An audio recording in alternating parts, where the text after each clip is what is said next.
Hello folks and welcome back to Sew If I Sew, or welcome if you're new. My name is Jess, this is my channel all about sewing, dressmaking and all things stitch related.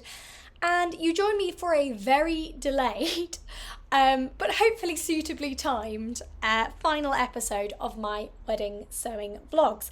So if you have not watched the progress of me designing and making my own wedding dress, I have linked the playlist below. You can watch parts 1, 2 and 3.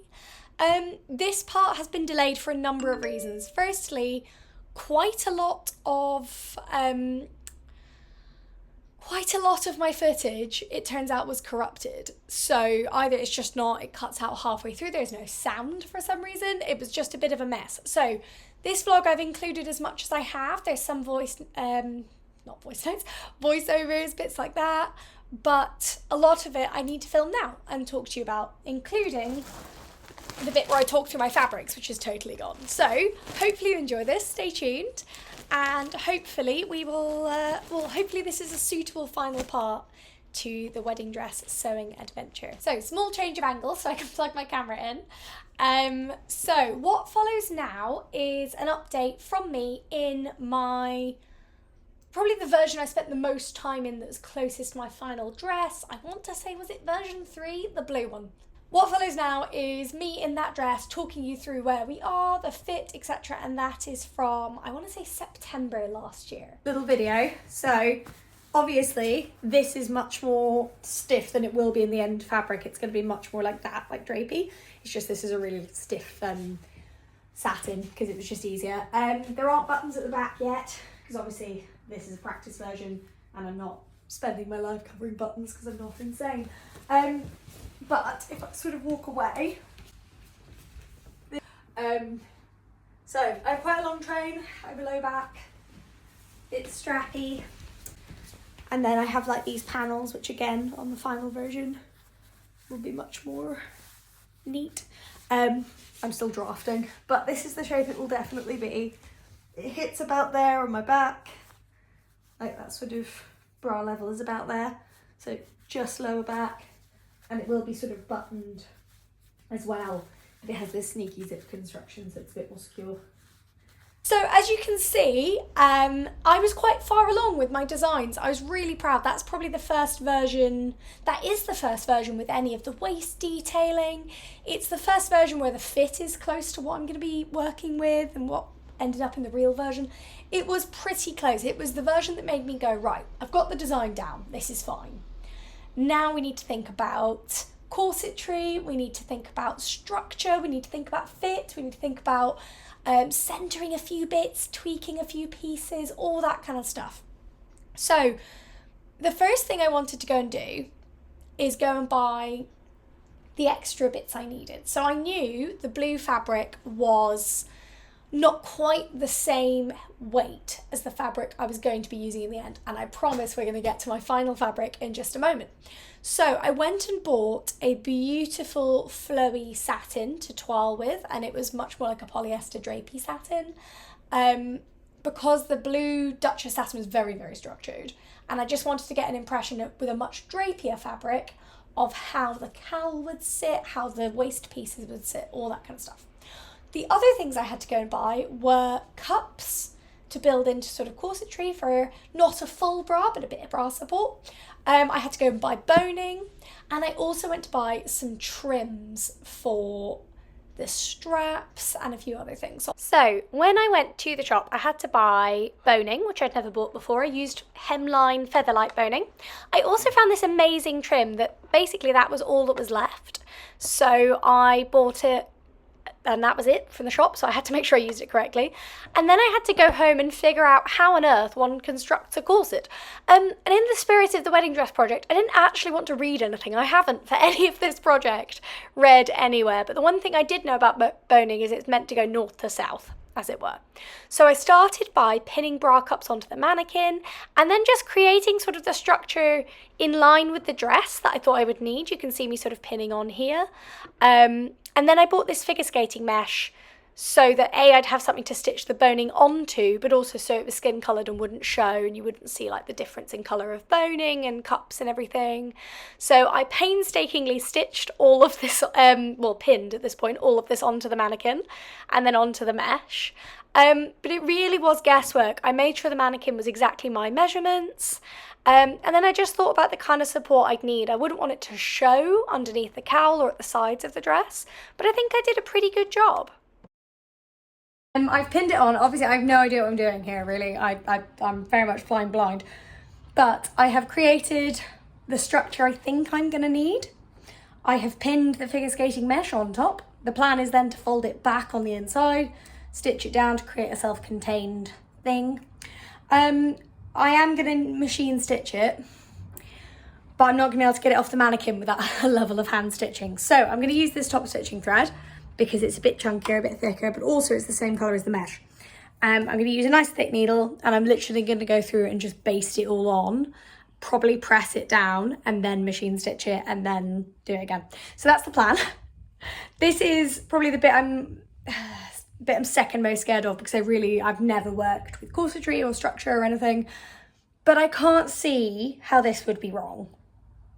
The thing is, that might be famous last words, but I mean, realistically, if worse comes to worse, I can wear it without. I just prefer to have something like this in place. So fingers crossed, let's see how we go. This was, without doubt, the most time-consuming, uncomfortable sewing job I have ever done in my entire life. I had to sit here, and you're watching a time lapse. This took me 3.5 hours. Adam was on his stag do, so I was on my own in the house. I had TV going in the background. My arms, by the end of this, I could barely put them down. And the needle, even though it was the heaviest gauge needle I had, it was bent to a right angle by the time I was finished. But I am really proud. It was an experience, and it was one I'm really grateful to have had, and it's definitely made me a better sewist. Nothing, however, compares to my shock to find out that featherlight boning goes straight through the sewing machine and it's no problem at all. I was like, oh no, it's going to break the sewing machine, it's going to snap the needles. It was so easy, guys. Obviously, I had a slightly heavier needle on. But yeah, so what I then did was stitch down the middle of everything, just to secure it, to create it, and I ended up with a really solid corset. I also stitched on the front of the anti-static lining because I had to work with the skirt in halves. Anyway, after this, I then had to make loads of pattern adjustments as well. So I have made a number of adjustments, which is why there's bits of paper everywhere. So what I have done is, first of all, I've taken about, I didn't measure it, but I know how much I took out, about that, out of the top bodice. And I've drawn a lot of lines to make sure everything's centered. So then we have our new V, which is, again, it's got about 1 centimetre removed from the middle. It fits much better, and it's definitely in the center now. Then I have redrafted this and taken a bit out of here. So I have trimmed this so the piece is symmetrical, because it wasn't before. Created the V, which fits perfectly, and I folded these bits down because it needs that angle for these panels to work. Done. Those panels have stayed the same because they work. I'm going to square off the edge of this one though, because it was a little bit, actually, to be fair, I could do more of a seam allowance on the side. I've also recut the line in this so that the center of this panel should hit the waist line of this one, and it was a little bit off in the last version, and then these two corners at the top should meet. So I need to label this actually the V5. So it's V5 of every bit of the dress. Now, my concern is, I think I'm pretty much at the back of the dress is totally ready to be cut out of the main fabric. My concern is I don't want there to be any issues with this midsection. So I'm tempted to cut out literally from here to about here in a fabric and just triple check that these panels actually work now, and that there's no pulling, and then it all looks flat and perfect. So I think I'm gonna have to do that, because I just can't risk it not working in the final fabric. And then we'll be good to go, I think. I'm kind of terrified, but I know I'm gonna feel so much better. That's the thing, I'm gonna feel so much better with the final dress cut out, and then I can just chip away at it and work on it. But it's the cutting out is terrifying, because you know, it's like 100 quid or so's worth of satin. Like, it's definitely scary, but also needs to be done. So I think I am. I just don't want to risk it. I'm going to cut out this midsection, sew it together, press it, and I'm going to sew it the way I'm going to sew the final one. So I'm going to use some interfacing. And I'm going to, like, the first time I did it, I was like, proof of concept, does this work? And it did work pretty well. So now I'm going to do it really, really carefully with the machine. And I'm going to just make sure that that I've resolved. I've also taken a little bit of a wedge out of the middle. So I'm just going to make sure like it truly is resolved and it works and we're happy. And then we can get going. So I ended up making a knee-length toile of the front of the dress only because the back was fine and I knew the drape of the skirt was fine. So I made from the bodice down to the knee because I just wanted to check the effect of the middle panels on the drape of the skirt. So here I am, I'm cutting out the anti-static lining first, so I can get that onto the corsetry. And also there's darts and things to do. And then I'm cutting out my second toile fabric. It was super lightweight, so way down the other end of the spectrum from the original Duchess satin. My final fabric was somewhere in the middle.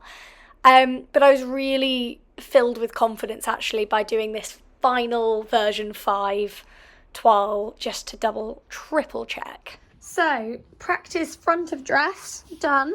I think it looks better. It's definitely much flatter. It's still a bit wiggly, but again, this fabric is now, on the other end of the scale, much lighter than the wedding dress fabric, like it's very thin. There's a couple of things I need to do. I need to add a seam allowance to these, because I forgot. And for some reason, this one always comes out a little bit different, so I need to change that side as well. And then I'm much happier with the cowl. That looks better. There still might be a bit of extra, but frankly, I think I need it to breathe. The only thing I think is I need to put a little slit here. Not obviously in the finished thing, but in the pattern piece. So the pattern piece looks like this at the top. And I think I need to notch here so I can open it more and sew it. It's because the V actually covers this. Because these little peaks, they're part of the seam allowance. Anyway, little notch here so I can open it a bit more and get a really sharp V. That's what I'm thinking.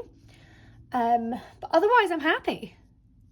So this is it. This is now time to make my final wedding dress. So I will insert a clip from the present day of talking about the fabric I used and how I got it.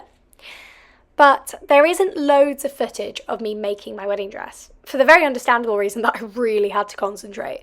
It was not like, oh, I'm trying a pattern for the first time. It was my pattern with some of the most expensive fabric I will ever use for anything, and it was my wedding dress. So I really had to get my head down and get on with it. So let's talk about the fabric I ended up using. So all of my excess wedding fabric is in this bag. So that's not just my wedding dress fabric, that's extra bridesmaid's dress fabric, tie fabric, all sorts of stuff. I do have a vlog that I filmed of making 4 of the bridesmaids dresses. I don't know if you guys want to see it or not. I feel like it's a bit after the fact. But if you do, let me know in the comments and I will edit it up and share it with you. So obviously, crinkled to anything, but let's get out my wedding dress fabrics. So what is that? Is that a 12 fabric? Yep, that's 12 fabric. That can go over there. So that's main wedding dress fabric, but handy to show you. This is second wedding dress stuff, which again I will probably do some kind of a vlog on at some point. You know, other vloggers are organised and I will just never be like them. So buckle up, guys. Is there anything else in here? There should be some trims, etc. in here.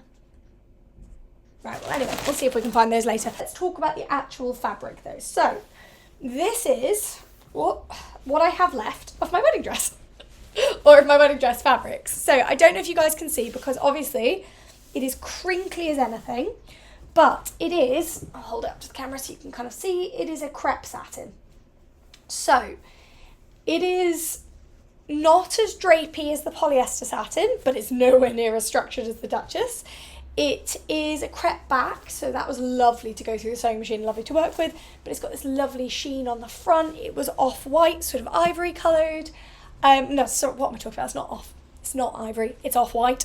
And I really, really liked it. It was beautiful to work with. It was from Gold Brick Fabrics. I want to say it was about 40 quid a metre. No, it can't have been. Was it? No, it must have been. It was about 40 quid a metre.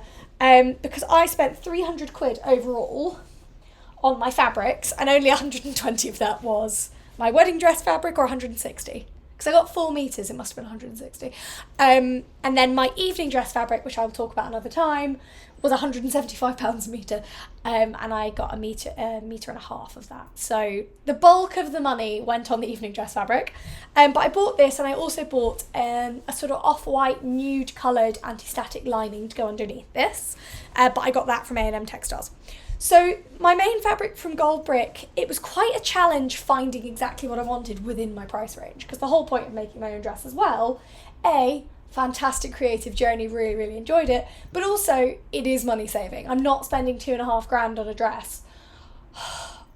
Okay, I'm never spending £2,500 on a dress. However, I'm really not going to spend £2,500 on a wedding dress when half of them that I tried on that were that price tag, their seams weren't even finished properly. They had overlocked seams on satin, so you could see it through the slinky dress. You could actually, I was literally trying it on going, I cannot believe I can see my seam at the side of there. And you're asking me to pay that much, and you can see it through the fabric because of the way it's sat. So I really, really relished working with this fabric. Gold Brick Fabrics, if you haven't, check them out, please do. They're a fantastic company. Their selection of fabrics is stunning. They're on the Goldhawk Road in London, and I will link them as well. This was the last roll of this fabric. I don't know if they got any more in, but it was such a dream to work with, and I actually bought this the day I finished trying on wedding dresses. So my mum and sisters and I went to try on dresses in the morning. We all went for lunch. My sisters then retired to go and have a lie down because a morning of shopping was enough for them. And me and my mum were spurred on. We went to Kurt Geiger, bought my wedding shoes, which I'd actually tried on 2 days prior. And I was just so in love with them. And we just went, yeah, those are my wedding shoes. So we went and bought those. And then we made our way over, went to Westfield and Stratford for a bit of a mooch, have some lunch. And then we went to Goldhawk Road, and we wandered through all the shops and ended up in Gold Brick with exactly what I wanted. So I had 4 meters of this. I ironed it all before use, so it was beautifully flat. And I think one of my favourite things about it is, I don't know if you can see the sheen, but it's not super, super, super shiny, and it is a tiny bit rough. But I loved it. I love working with it. I love the texture, and it worked really well with the bias cut and straight cut panels. Okay, the floor is cleared. I just called my mum for reassurance. She agrees. Version 5 of the front solved any issues I needed to solve. That means it's version 5 of the whole thing, by the way, because I did a version 5 of the back already. I'm gonna cut my dress out. Oh my god, I'm so scared. Okay, I'm gonna do it. I'm gonna put you guys in time lapse there. I've cleared the whole floor. I've just hoovered it, microfibered it, everything before I lay the white fabric out. Now, I haven't seen this fabric since January. It has been parcelled up. I've not seen it since then. Okay, right. I'm gonna put you on time lapse. We're gonna do this together. So first things first, I had to iron it, and ironing 4 meters of satin just didn't record, but is also extremely difficult. Now I'm hoping YouTube isn't going to remove this video because you can see a time lapse of suits in the background, but hopefully not. I did a rewatch, and it is as weird as I remember in places. But here I am laying out my pattern pieces, so you can see my enormous weird shaped skirt piece. Luckily, actually, by drafting the bodice the way I did, it meant that it was much easier to cut out the skirt and the bodice for the front, because it wasn't one continuous piece. So it was a lot more efficient use of fabric. So here I am. It was terrifying, but felt great once I'd done it. I'm starting easy. I'm starting with the straps. The other thing I've done this morning is realise that I sewed the lining on the wrong way out, but I don't want to risk touching this, so I'm not going to bother that. But I have just done the darts on the back lining, and I will sew that shiny side to me. That was just me absolutely forgetting that obviously this is a lining. So I've done the darts, but the thing I was actually going to show you, the straps. So I have 2 long satin straps, and I have this beautiful pearl trim. So the idea is the straps are not tubes that you pull through, they're like sewn like bias binding, and the reason for that is to sandwich this trim inside the strap so we get a lovely pearl edge on the strap. Am I nervous about this? Yes. Am I going to sew it on the machine with a zipper foot very slowly? Also, yes. It is really, really beautiful though. I love how it's actually got the little metal joins and everything. Like, I feel like it's really nicely made.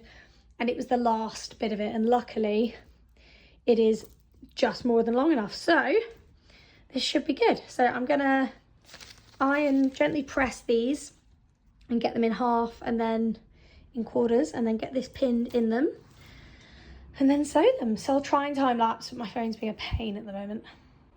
Were these straps a nightmare? Yes. Did they take longer than a lot of the rest of the dress? Somehow also yes. So, quick thing on the straps. For some reason my phone is really misbehaving today, so I thought I'd show you in between steps. So what I've done is I've stitched, so I've folded the satin so it's like bias binding. I've stitched this onto one side and then we just flip it over. You do get a tiny bit of a lip, but to be honest you won't notice. Like when it's finished it looks really neat, and because of the distance with the pearls you can't really get into it really tight. So what we do now is I've just snipped, like I've trimmed the what's the word? Well, I suppose it's a trim. So I've trimmed the trim so that it goes inside the fold neatly. So we just fold this back over, pin it, stitch along the same line, and then we have 2 straps. None of the footage of me sewing my straps survived, but I did it with a zip foot and it was painstaking, but it worked, so I'm happy with it, and there was a little bit of hand sewing in places to anchor it. What I'm doing now is ironing out very gently the skirt pieces, the bodice pieces, before constructing the central, strips, I suppose. So you can see there a bit more of the fabric totally flat, which obviously you haven't seen so far in this video, but it looks beautiful. I'm considering reinforcing it there, but now what I'm doing is sewing together my little triangles and my strips to make the waist section, so you can see there they go. There's a whole methodology to sewing these on. The way it worked was sewing them triangles, strips, onto the skirt and then top onto the skirt. That's the only way it worked. But it was interesting, making my own instructions was actually one of my favourite parts of this project. So, that was a real bonus, actually. Okay, I am an emotional wreck right now because this is the front of my wedding dress. Yes, it needs ironing. And yes, well, let's just go with it needs ironing. The structural stuff is underneath. This is only the front. The straps are on and they look beautiful. There they go, down to where they'll go to the back.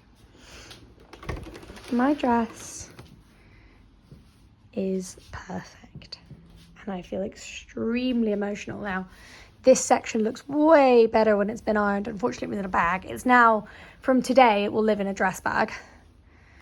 But I am overwhelmed. Now, as I said at the beginning, I'm not doing a blow-by-blow sew along for my wedding dress. I really want to just enjoy the process, and the point of this vlog is going to be a reflection vlog. So I'll do little snippets like this and then we'll talk through the whole process. But I hope you guys love it.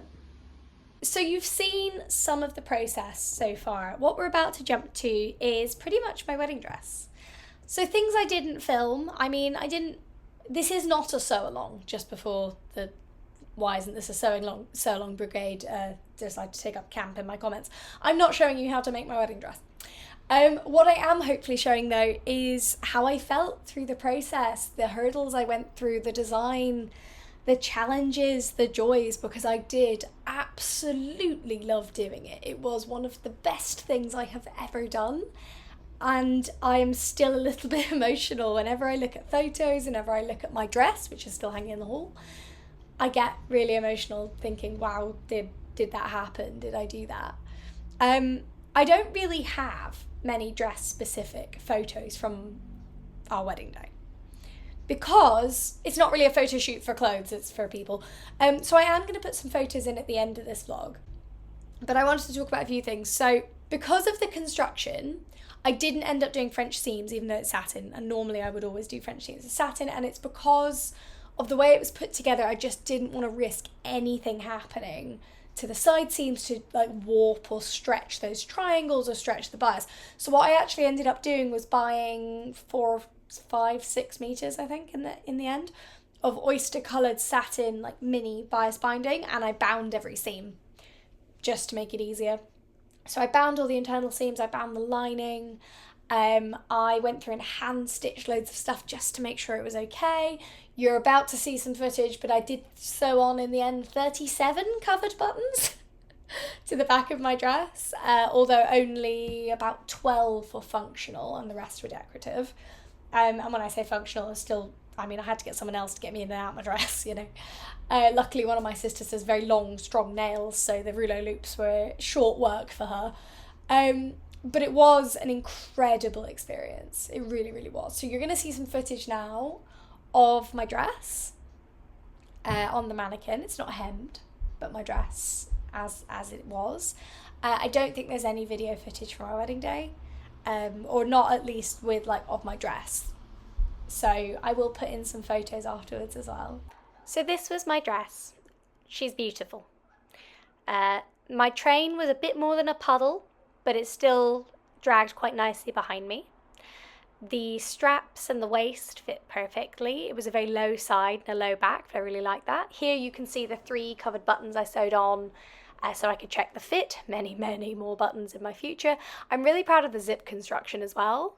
The train is twisted around just really so I could get it out of the way for working on it as well, but I was so proud of it. Now, the next thing I had to do, which I'm doing right now in this shot, is I had these fabulous lead curtain weights to go into my train because I needed something to make it drag. It kept getting twisted up and not flowing with me.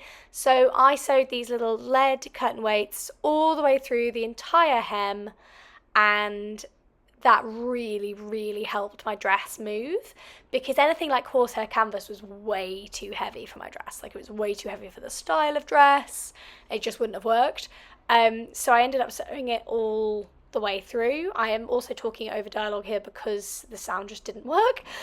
So here I am sewing it in. What I ended up doing was using a cording foot and sewing it basically with a zigzag in on the raw edge so that I could get it in the right place and make sure it was even, it wasn't going to fall out, anything like that.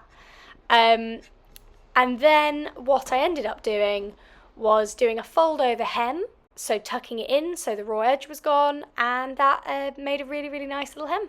So here I am doing the final job of my dress. Now, I'll be honest, this took, I want to say, approximately a week to make and sew on 37 covered buttons. They come in packs of 6, so I had to buy an odd number of packs, which is really annoying, and I had to go out and I had to order more packs online, and then it was a whole thing. But you have to cut out all the circles of satin, create all the buttons yourself. So I sat every night for about a week and I sewed on 6 buttons. I'd do it in my lunch break, I'd do it in the evening, I'd do it every time Adam was out the house, I'd do it in the hallway if Adam was in the living room.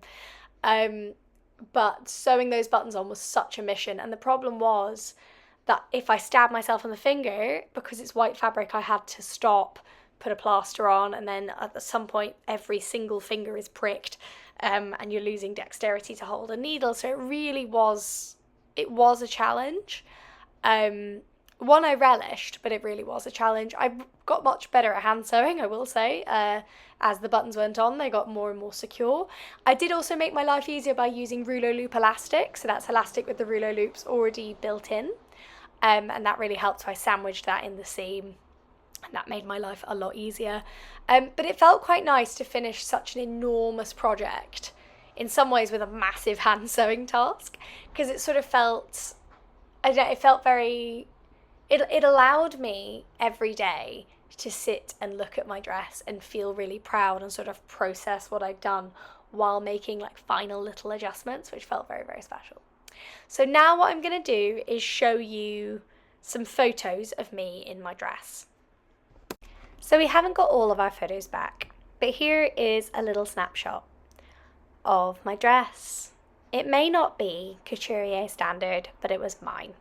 My design, my execution, and I'm so, so proud of it.